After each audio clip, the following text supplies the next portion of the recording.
Okay, I'm going to draw the calculator because some of you didn't get that finished this evening. So let's just take a look at that. We need our 30, 60 degree set square, and then we'll set up our axes. It's our vertical axis, our 30-degree axis left, and our 30-degree axis right. So let's do those. So we'll have to have a starting point, so I'll work with that there, and I don't know why this should come in here. We have it's up 50 and in 160.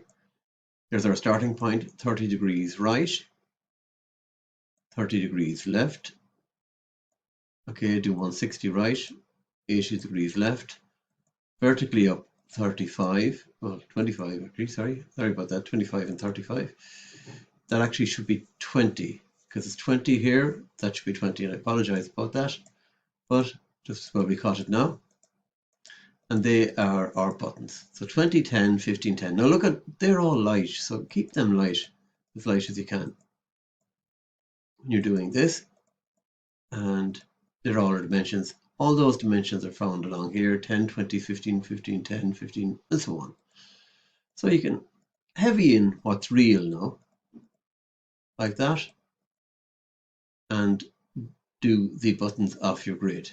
So you can take that line up, as I said, it's in 10, likewise there, bring those up, and there you have it. It's kind of handy like that. And we'll just add a little bit of color to give it that. And you can see there is our calculator.